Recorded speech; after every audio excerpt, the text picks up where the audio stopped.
Bom dia, galera. É um prazer estar de volta com Café com Basquete aqui no Facebook da TBB. Eu sou o Léo Bruno. Vou conversar hoje com o Daniel Lazier, famoso Coxinha, lá de Curitiba, técnico de basquete, trabalha na Federação Paranaense também.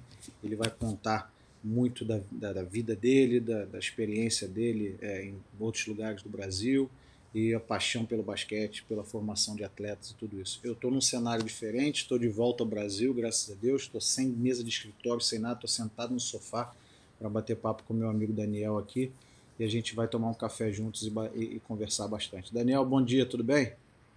Bom dia, Léo. Como é que está? Tô tranquilo? Tudo bem. Você é um cara muito sério, né, cara? Pô, foi difícil achar uma foto sua que você estivesse sorrindo, que você pudesse passar essa felicidade de ser técnico de basquete, estar nesse frio curitibano aí agora. Mas fala para mim como é que tá o clima aí, como é que estão as coisas no trabalho, fala um pouco sobre a realidade aí, depois a gente vai entrar no assunto da sua carreira e tudo. Então, cara, sobre o clima, pô, tá frio, tá gelado aqui, tá bem frio. Agora não sei, mas eu levantei agora há pouco, tava a 3 graus, cara, tá bem gelado mesmo. Tá pesado. E sobre o trabalho, cara, a gente tá, né, em São José dos Pinhais ali no clube, a gente ainda não voltou, a gente tem conversado sobre tentar voltar os treinamentos, né, feito reuniões com diretoria, reuniões com comissão técnica, enfim, até com os atletas da categoria de base, né? Porque o adulto a gente acabou. Todos os atletas foram dispensados, né? Porque o campeonato da CBB foi cancelado e a gente já está pensando 2021. Né, mas a gente está planejando para voltar 2021 com força aí e tentando fazer com que as coisas aconteçam da melhor maneira possível. Pois é, um tempo inesperado, né? Uma situação que ninguém esperava acontecer. O basquete, não só o esporte, mas a sociedade em si, tentando voltar ao normal agora. Daniel, há quanto tempo você é técnico de basquete? Como é que isso começou? Conta um pouco da tua história no Paraná, fora do Paraná. Dá uma resumida aí pra gente. Ô, Léo, eu porra, acho que como todos, né, a gente fui atleta, tive grandes exemplos como técnico, né, grandes técnicos, e acabou que isso me fez, né, querer ser técnico também. Então, eu jogava numa cidade do interior aqui do Paraná, chama União da Vitória, bem na divisa Paraná e Santa Catarina, o que divide o estado é um trio de trem. Então, eu morava em duas cidades, em dois estados, né? Ainda tenho família lá, ainda vou. Ontem mesmo estava lá ainda. Então, por exemplo, eu morava no Paraná e estudava em Santa Catarina. Então, a gente conseguia jogar nos dois estados. Eu jogava estadual de Paraná e Santa Catarina. Isso ajudou muito, fez com que a gente jogasse bastante. E tive dois grandes professores lá e isso acabou me inspirando. Aí eu vim para Curitiba, né, para estudar. Acabei começando. A minha primeira experiência como técnico foi dentro da Universidade Federal mesmo, como estagiário. Tinha um projeto de extensão da universidade. Acabei os universitários. Aquele tempo ainda não existia a exigência do CREF, né? Então eu acabei disputando jogos universitários aqui no Paraná com o time da universidade. Aí surgiu a oportunidade de fazer um estágio no Círculo Militar e foi onde comecei. Onde eu comecei isso, estou falando de 1998, né? Eu entrei na faculdade em 97, aí 98, 99, por aí, desde essa época.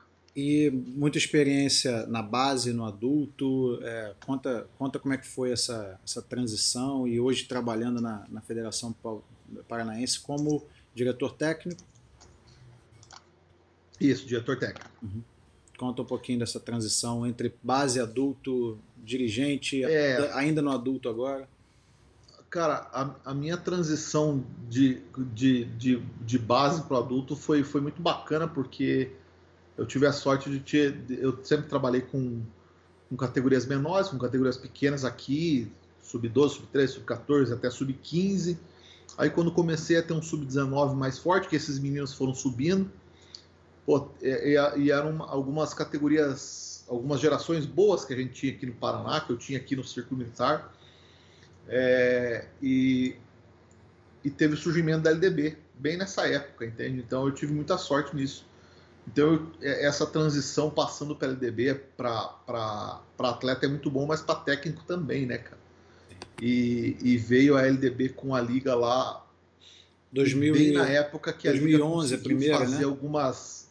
Pode falar, Léo. Desculpa, Fala aí. 2011 a primeira, 2012, você estava, né? Então, não, nessas não. A minha primeira foi em 2014. Ah, Foi quando a liga conseguiu trazer, através da lei de incentivo, fazer algumas etapas bem grandes, fez etapas em São Sebastião do Paraíso, e fazendo cursos, fazendo eu pergunto, porque eu palestra. estive em São Sebastião do Paraíso pelo menos umas 2 ou 3 vezes, nas primeiras edições, ainda era LDO, depois passou a ser LDB, e Aham, aí depois disso eles começaram a fazer etapas em outros lugares, e aí então isso. voltou para São Sebastião do Paraíso depois. É. E, e aí eu disputei minhas primeiras ali, né? Então foi muito bacana isso. E o adulto, cara, começou aqui, na verdade, de uma forma bem amadora ainda com esse time, eu disputando com equipes de LDB, disputando o Campeonato Estadual Adulto aqui no Paraná, né? E em 2018 surgiu o convite aí para ir para Joinville, onde dirigi NBB. Aí acabou o projeto lá, né? Uhum. Fiquei um ano de NBB lá, acabou o projeto, fui para Pato Branco, onde fiquei 6 meses. E aí surgiu o convite aqui em São José dos Pinhais. Acabei voltando para casa e hoje estou aqui em São José dos Pinhais, que é colado em Curitiba, né? É Claro. praticamente a mesma cidade. Eu moro em Curitiba, mas trabalho em São José dos Pinhais. Qual a temperatura aí hoje, só de curiosidade? Agora, cara, deixa eu até olhar aqui. Agora estamos em 5. 5, então. Meu irmão Sim. mora em Curitiba, ontem ele me mandou uma mensagem, 4 graus que estava. Ó, o É, Dante De Rose fez um comentário aqui, um dos melhores trabalhos da LDB, uma evolução fantástica. pô, grande Dante. O Dante é um cara que me ajudou muito, cara. A Liga foi muito feliz quando criou o cargo ali de supervisor técnico, que eles sempre levaram algumas pessoas mais experientes, né, alguns técnicos, professores, para supervisionar tanto a parte de quadra, né, e tanto para dar instruções para técnico, para conversar com os técnicos.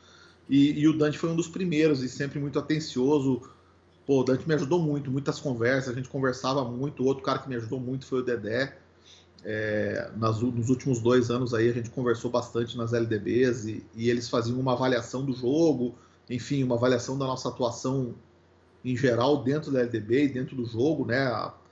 Desde postura técnica, tática, até postura com os atletas, né? Com a arbitragem. E isso, cara, isso faz com que a gente aprenda muito, cara. Essas conversas sempre trazem um feedback muito legal pra gente. É, Então, pô, o Dante é um cara que eu preciso agradecer muito. o E aprendizado com sempre me ajudou muito.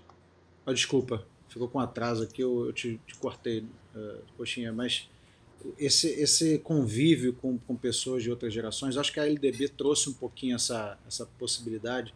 Eu, por exemplo, naquela época convivi com Dante, convivi com Lula, convivi com Bassu, que tinha sido técnico de seleção brasileira recentemente também.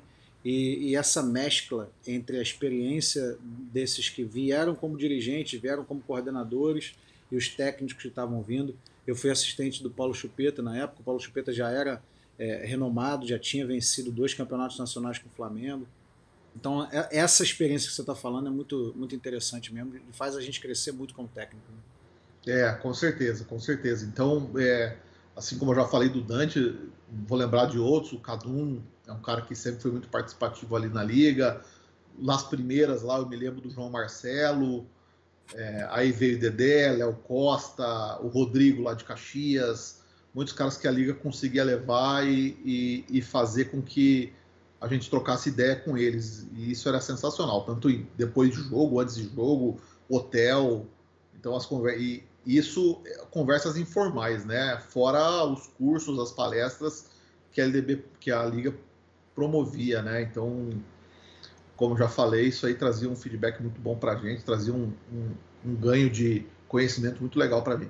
E o que vocês têm feito na Federação Paranaense? Porque a gente ouve muitos elogios sobre o trabalho feito pela Federação Paranaense. Nós sabemos que o trabalho das federações é um trabalho muito complicado, porque o basquete mudou, a sociedade mudou, o esporte mudou no Brasil, e é muito complicado a gente manter trabalhos, incentivar equipes, escolas, clubes, associações a se manterem no basquete, principalmente o basquete de base, que não traz retorno de mídia, não traz retorno financeiro.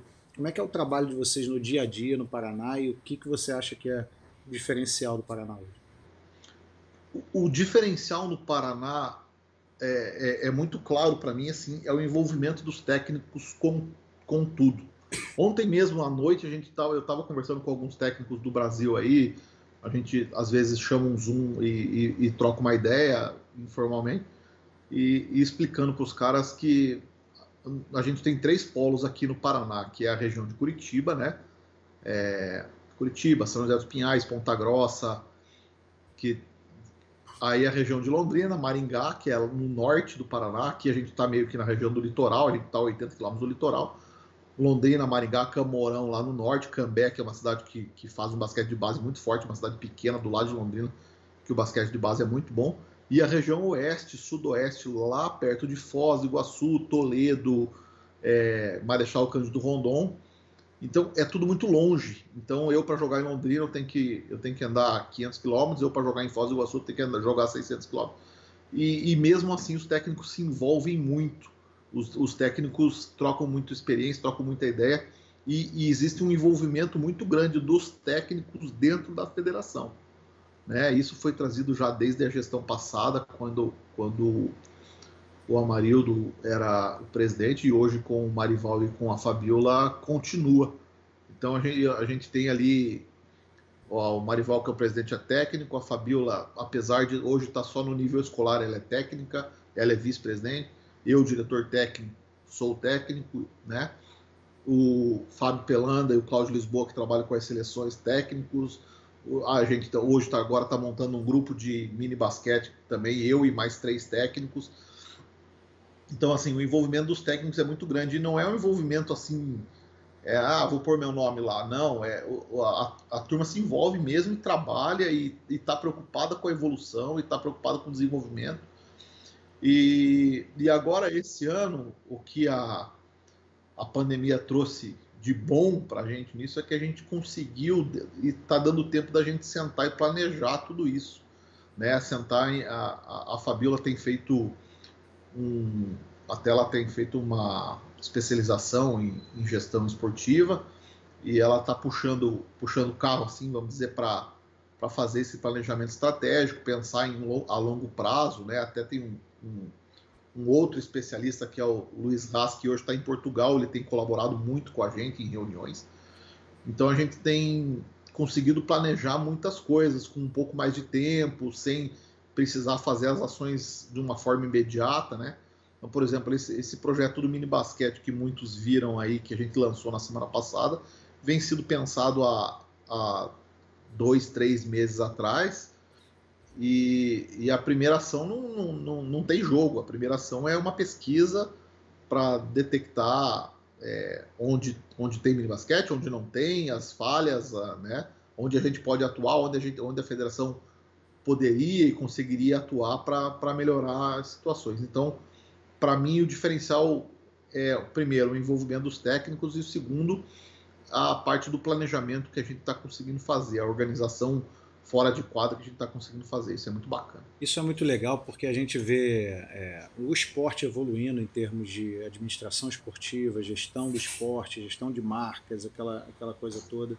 Só que em muitos lugares, eu acho que você tocou num ponto muito importante, em muitos lugares você vê profissionais muito bem capacitados que não têm a experiência do basquete, não são treinadores ou que não vivenciaram o dia a dia. Alguns até foram jogadores, mas não viram aquele lado da preparação, daquele lado da dificuldade da estrutura, porque eram atletas e simplesmente iam para a quadra, treinavam, jogavam e tal, sem, claro, diminuir a importância do atleta, mas não viam a importância dos bastidores. E aí em outros lugares a gente já vê o contrário, a gente vê treinadores, técnicos, professores de educação física que não têm a preparação, às vezes, para ser gestores e vão pela paixão, vão pelo que gostam de fazer. E aí vocês têm os dois, né? Vocês têm essa mescla entre treinadores e gestores, eu acho que realmente é um diferencial. Recentemente eu, inclusive, participei de um curso de capacitação de técnicos que vocês fizeram, Qual foi o feedback, qual foi o retorno que vocês tiveram depois daquilo ali? Quais são os planos que essa atitude, essa ação levaram e estão levando vocês? Foi, foi muito bacana. A ideia já tinha surgido, a gente já pensava num curso há anos anteriores, né? Eu nem estava na federação ainda, e a gente já tinha conseguido trazer uma vez em 2019, se eu não me engano, 2018, acho que em 2019, início de 2019, o Gustavinho, com a ajuda do CREF, para fazer um curso presencial. E aí, com a pandemia, veio a oportunidade de a gente fazer um curso online, né? E foi muito bacana, a participação foi legal mesmo, e o feedback de todos foi excelente, assim, 95% elogios, óbvio que tiveram algumas críticas, principalmente da algumas situações específicas, o tempo de palestra, alguma coisa, mas enfim, todo mundo gostou, a participação foi muito bacana, o pessoal pedindo outros, e a gente já tem conversado sobre a próxima edição aí, sobre a segunda edição desse curso, né? E que trouxe um diferencial, assim, trouxe um conteúdo mais específico. Todo mundo tem estudado muito na pandemia, mas alguns estudos mais não específicos, não tão direcionados. A gente conseguiu fazer uma coisa, uma semana de estudos direcionada, falando sobre assuntos técnicos, sobre assuntos táticos, sobre assuntos de ética, e fazer uma coisa, tá me fugindo a palavra, mas sequencial, né? Sim. Então a gente conseguiu colocar isso numa sequência, Uma forma fazer estruturada como se também, né? fosse isso, exatamente. Então essa sequência foi muito legal, entende? A gente começou lá com trabalhos individualizados com o Nandes do Utah Jazz, da NBA, passou por situações de produção de exercícios com a Larissa e chegando até o alto nível lá com o Filé e com o Dedé, né? Então, isso foi muito bacana. Essa continuidade do curso foi muito bacana. E a gente hoje está pensando sim em fazer a segunda edição, já tem algumas conversas iniciais. A gente precisa só definir data aí e também os profissionais para participar. Pô, muito legal. E eu tive a oportunidade de participar, como eu falei, e aprendi muito em todos os dias. Eu falei isso para a Larissa recentemente. A Larissa, inclusive, a gente trouxe aqui no Café com Basquete. Está disponível no YouTube da TBB. Daqui a pouco eu vou falar sobre isso também. E durante a conversa com a Larissa, eu falei para ela algumas coisas. Por exemplo, a gente teve o presidente, não, o diretor do CREF, eu não lembro agora. Presidente. Desculpa. E aí eu lembro que nesse dia eu estava meio assim, eu tenho outras coisas para fazer aqui, não sei se eu vou. E aí no bate-papo com ele ali, porque a gente é meio preconceituoso, né? A gente fala assim, vai falar do CREF, vai falar de quê? Né? Eu pelo menos Aham. tenho essas coisas. E aí quando começou a conversa com ele ali, eu achei a conversa muito legal. Mostra, infelizmente, que CREFs em diferentes estados atuam de maneiras diferentes, pessoas às vezes atuam de maneiras diferentes, mas eu gostei muito do approach dele ali, da maneira como ele abordou alguns assuntos e a maneira como ele fala abertamente sobre problemas que nós temos no dia a dia. Existe um preconceito geral contra o CREF no Brasil. Não tem jeito, não tem como a gente esconder isso. O que me incomoda é a crítica sem o conhecimento. Então a gente precisa primeiro buscar o conhecimento. Então é o que eu sempre falo. Busquem os CREFs. Vá até o CREF do teu estado, né? Vá até teu CREF e tente alguma coisa e converse e busque. A gente aqui tem feito isso e o retorno tem sido, Léo, tem sido muito bom mesmo. A gente já fez reuniões dentro do CREF, porque a sede do CREF aqui é muito boa. A gente já fez assembleias da federação dentro do CREF, as federações, reuniões com outras federações, inclusive a reunião do Sul Brasileiro, com o técnico, com o presidente da Catarinense, da Gaúcha, foi no salão do CREF. O CREF nos ajudou financeiramente com 2 eventos, já 2 ou 3 eventos também, o pessoal lá de Foz fez um curso com o Demetrios. Então o retorno do nosso CREF é muito bom. A palestra do Branco, do presidente, ele se dispôs a fazer a palestra para a gente, isso foi muito legal, ele fez questão de ajudar.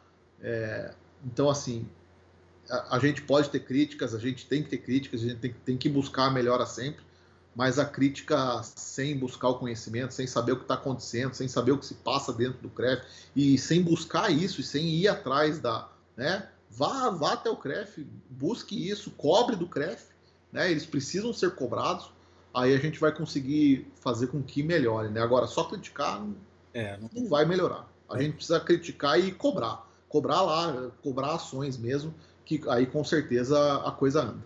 Tem um recado aqui, exatamente nesse momento, do Davi Pelosini. Ele fala que, exato, Coxinha, conhecimento primeiro.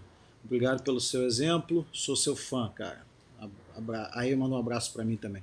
Mas o Davi Pelosini, que durante essa pandemia também ficou mais famoso ainda com o trabalho que eles fazem com a World Basketball. E muita gente, né, cara, eu achei a integração entre os grupos realmente muito interessante. E não só os grupos que estão atrelados à TBB, mas outros grupos pelo Brasil, criando eventos e fazendo muita coisa boa. Fala um pouquinho desse pós-pandemia. O que vocês estão vendo aí? Eu sei que está meio complicado ainda para voltar, mas enquanto federação, o que vocês veem como horizonte próximo? Eu vou colocar primeiro, aproveitar que o Davi falou aí, você citou também, né? É muito bacana. Tem dois precursores nessa situação de reunião de técnicos, né? Que é o Dante, né? Com o grupo lá, Amigos do Basquete, acabou mudando o nome, mas enfim, é o grupo que ele sempre teve, né? Com o grupo dele, e o Marquinhos, né? Que tem o grupo dele também, já reunia mais de 600 pessoas ali. E aí vieram outros grupos, né? O pessoal do Nordeste tem se organizado muito. Participei de algumas reuniões com eles, muito bacana mesmo, o pessoal do Nordeste. O pessoal de Minas Gerais, há algum tempo já vem se organizando e também tem feito alguns encontros. O Davi com a UOLS também tem feito alguns encontros. Isso foi muito bacana, isso trouxe muito conhecimento gratuito para a gente, né? Para todos nós, para todos os técnicos. Conseguiu unir técnicos do alto nível. Eu vejo, é muito bacana como o Léo participa. O Neto, cara, o Neto se liga pro Neto José Neto, qualquer tempo, ele atende, ele dá palestra em qualquer lugar, ele tem compartilhado conhecimento demais, né? O Demetrios também está em todas, eu vou falar, né? Citei os três, mas eu vejo aí o Hudson direto em palestras, e isso aproximou muito o pessoal da base lá da escola do interior, que tem menos equipes jogando, do técnico de alto nível. Isso é muito bacana, cara. Então tem coisas boas que a pandemia trouxe. E eu acredito que isso vai ser uma das melhoras no pós-pandemia, as pessoas tendo mais acesso à informação. Entende? As pessoas se conheceram mais, vão ter mais acesso e vão conseguir trabalhar com mais informação e com mais recursos, né? Vão ter mais subsídios para trabalhar depois, quando tudo normalizar. Inclusive o Guerrinha faz dá um aviso aqui pra gente. Ele fala sobre algumas coisas que vão acontecer aqui com a AEBA, que é a Associação de Treinadores do Basquete das Américas, que tem agora um evento, né, não um evento, desculpa, um departamento que eles estão chamando de AEBA Júnior, é uma seção da AEBA, e o Davi Pelosini vai ser um dos representantes do Brasil nessa nova empreitada aí, nessa nova iniciativa da AEBA. Coxinha, é sempre muito bom falar com você. Eu gosto muito da maneira como vocês têm feito as coisas juntos aí no Paraná. Eu virei um fã também do trabalho do Paraná. Te falei que em breve vou estar visitando Curitiba. Infelizmente, num momento não propício para assistir treino, nada disso. Como é que vocês estão? Eu sei que são perguntas difíceis, né? Pós-pandemia, aquela coisa toda, mas em São José dos Pinhais, qual é a projeção de trabalho? O que vocês vão começar jogando pela CBB, o campeonato da CBB, mas qual é, no longo prazo, qual é o horizonte que vocês veem? A nossa intenção é jogar CBB, né? Esse ano ainda tem o estadual paranaense aqui que a gente está planejando fazer, a gente está bem confiante de que vai acontecer, então a gente deve jogar, e a partir do ano que vem o CBB. A intenção da diretoria e nossa também é bem pé no chão, né? É óbvio que a gente pensa em crescer, é óbvio que a gente pensa em estruturar, mas a longo prazo, por enquanto, ainda ficar no CBB, em estruturar dentro de quadra, estruturar fora de quadra, e a gente não pensa em dar um salto assim, porra, sair daqui, vamos para o NBB semana que vem, não é a nossa intenção, entende? Porque a gente quer. O projeto começou no passado. Na verdade, já existia basquete antes em São José dos Pinhais, já teve time de Liga Nacional masculino e feminino. Aí passou muito tempo parado e ano passado retornou. Né? Teve um retorno já disputando CBB, já disputando estadual adulto. E agora a ideia é estruturar por alguns anos, né? Sempre disputando o CBB, disputando as competições regionais aqui e ir crescendo de ano a ano, tanto fora de quadro como dentro de quadra, né? Até Fazer porque com o que esse projeto campeonato da cresça CBB. gradativamente. Desculpa, cortou teu áudio aqui para mim, Léo. Tá me ouvindo? Não, agora sim, agora foi. Até porque o campeonato da CBB está se estruturando também, né? Eu acho que em algum momento nós vamos ter dois campeonatos muito fortes no adulto, tanto o CBB quanto o NBB. E aí vai depender de objetivos de cada projeto, verba, projeções. O mais importante também é essa integração com a base, formação. E eu tenho certeza que vocês têm um compromisso com isso. Tem sim, tem sim. Aqui a base é super bem estruturada. Uma das coisas que aconteceram depois da pandemia foi a reestruturação da comissão técnica aqui. Reestruturação, eu digo não que mudaram pessoas, mas a gente reestruturou como trabalhar e eu vou acabar atuando junto com os técnicos no Sub-12 lá no mini basquete aqui também. Então é uma proposta muito legal que o pessoal de São José tem feito. O Adilson, que é o coordenador lá, é um cara muito aberto a ideias e muito preocupado com a evolução. Então, assim, tanto na equipe quanto no Paraná, todas as equipes do Paraná que disputam o CBB e até hoje o Pato no NBB tem se preocupado muito com a base. Então, Ponta Grossa, que é o atual campeão do CBB, né, está vindo de um investimento muito bom na base. Esse ano tinha montado uma equipe sub-17 muito forte, mas infelizmente não, né, as competições não aconteceram. Londrina tradicionalmente já é muito forte na base. O Pato Basquete está tentando investir, está agora filiado ao CBC aí, que tem competições da base. O Maringá Basquete também já vem jogando LDB nos últimos anos, vem revelando alguns jogadores, né? A gente vê aí o Mãozinha, que hoje está no Pinheiros, revelado lá. Londrina também ali jogou nas duas equipes, mas é do norte do estado. Né, Campo Mourão também. Então, esse investimento da base tem que continuar. Isso é muito importante, né, cara? Porque é da base que vem aí a qualidade do nosso basquete adulto. O Davi Pelosin está querendo quebrar meu protocolo aqui. Falou: Léo, o papo com coxinha pode quebrar o protocolo. Vamos até as 10h30. O papo está muito rico. Agradeço aí ao pessoal que tá participando, o Davi. Tem um João Carlos Frumento que mandou um abraço aqui para você antes.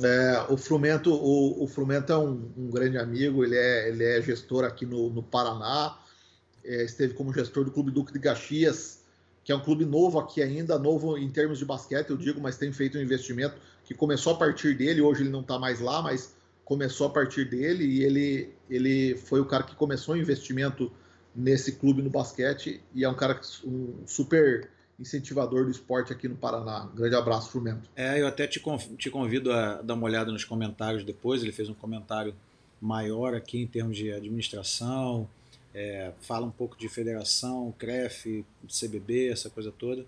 Muita participação legal aqui. O Luiz Paulo Pereira pergunta para você: e a base feminina? Eu acredito que o Luiz Paulo seja aqui do Rio. Se não me engano, a filha dele joga basquete feminino na Mangueira. A base é uma coisa que a base feminina é uma coisa que a gente precisa se preocupar muito, né? Aqui, eu vou falar do Paraná, onde, né, onde eu estou. A gente tem a sorte de ter alguns dirigentes aqui super envolvidos com a base, que é o caso aí com a base feminina, né? Que é o caso do Marival, que é o presidente, a Fabiola também é envolvida com o feminino, o Cláudio Lisboa no departamento de seleções. Então a gente tem se preocupado e conversado muito sobre isso. A CBB também tem uma das... A nível de Brasil, uma das coisas mais certas que a CBB fez, na minha opinião particular, com o Neto, foi dar um pouco de poder de gestão para o Neto. Eu não sei se é esse o termo, mas o Neto vem pensando a gestão do basquete feminino no Brasil, né? Então, o desenvolvimento do basquete feminino no Brasil, e a CBB, para mim, acertou em cheio nisso. Então, eles já andaram falando sobre isso, sobre alguns projetos que a CBB vem pensando de fomentar o basquete feminino, de pesquisar, de procurar os problemas, de ir atrás dos problemas para atacar isso. Então, eu acredito que a partir desse bom exemplo que o basquete feminino tem nos dado, né, nos deu no PAN no passado, e com o Neto pensando esse desenvolvimento, eu acredito que algumas coisas vêm junto, né? As federações acabam vindo junto, porque a CBB também faz a exigência que as federações trabalhem junto com isso.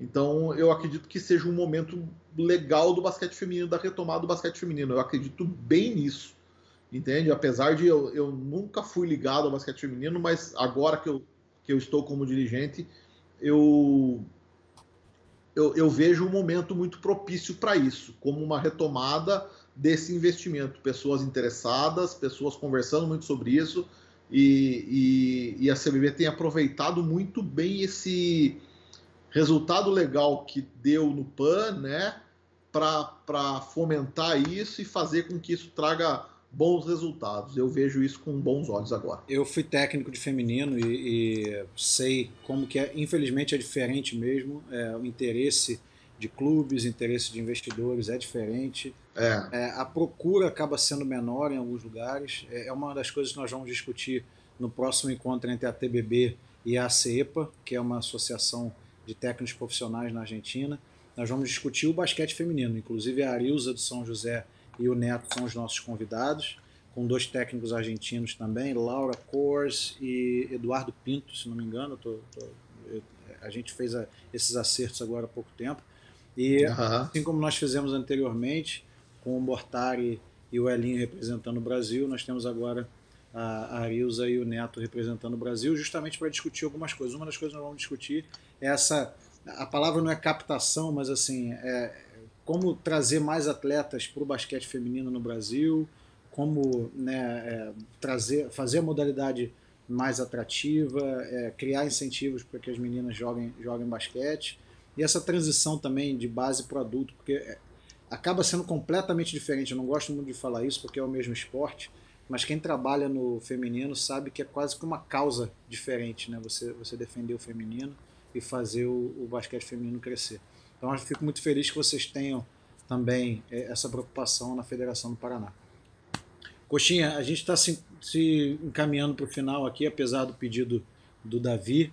Vou pedir para você dar um recado para técnicos novos aí. Eu sei que você não é tão ancião assim, você e eu somos da mesma geração, mas tem muito técnico novo vindo, tem muita gente que está se formando durante a pandemia ou descobrindo a profissão de técnico durante a pandemia. Dá um recado aí para a galera para a gente terminar. Eu vou dar um recado usando um exemplo, cara, um exemplo que você vai lembrar dele, se duvidar até ele tá aí, é o cara chamado Yosemar, lá do Rio Grande do Sul, cara. Ele é um cara, um técnico de nível escolar lá, e começou a aparecer lá no começo. Ele me procurou e, porra, quero entrar nessa live, quero entrar, a gente fazendo alguns cursos fechados para técnicos do Paraná, pô, posso participar? E a gente mandava o link para ele. E então, assim, se existe uma maneira de você evoluir, ela começa pela curiosidade, cara. Você precisa ser muito curioso. O técnico de basquete precisa ser curioso, precisa ser chato, precisa buscar o conhecimento, precisa estar atrás. Tem um contato pô, que nem o Guerrinha tá aí, ó. Chama o Guerrinha no Facebook, cara. Chama o Guerrinha e vai atrás dele. E se você conseguir o contato com ele e falar, Guerra, posso assistir um treino em Mogi? Ele vai abrir a porta para você com certeza. Tá entendendo? Então, às vezes a gente tem medo, o técnico novo tem medo de procurar isso. Cara, não tenha medo, vá atrás do conhecimento. Seja curioso, vá atrás dos caras que você se espelha, busque isso, que os caras vão abrir para você. Obviamente não é toda a situação que vai conseguir abrir, mas vai abrir treino, e esse exemplo que eu dei é muito claro para mim. Liga pro Guerrinha que ele vai abrir o treino lá, e eu falo mesmo do Dedé no Pato Basquete, eu falo o Bruno no Cerrado, entende? Vá atrás disso, porque a curiosidade vai fazer você de uma pessoa melhor, vai te trazer a informação, e a partir do momento que você tem a informação, você vai conseguir trabalhar com ela. Beleza. Obrigado, Daniel. Obrigado por esse tempo que você passou aqui com a gente. Vou convidar a galera a assistir o vídeo do Daniel no YouTube, que a gente vai colocar depois. Se você souber de alguém que não conseguiu acompanhar hoje, vai estar no YouTube da TBB. Nós temos as outras edições do Café com Basquete lá também. Recentemente nós tivemos o Café com Basquete com o Elinho. Vai entrar do Elinho e do Daniel juntos lá. Tem muito conhecimento, muita coisa sendo compartilhada, muitas ações novas da TBB. Daniel, obrigado. Bom dia aí para você. Bom fim de semana no friozinho de Curitiba. Valeu, Léo. Obrigadão, cara. Obrigado, pessoal da TBB aí. Léo, Carlão, Lula, todo mundo da TBB. Parabéns pelas propostas de vocês e brigadão, cara. Bom final de semana. Em breve eu vou estar aí para a gente tomar um café juntos. Boa. Tô te esperando aqui em Curitiba. Grande abraço. Fica com Deus. Tchau, tchau.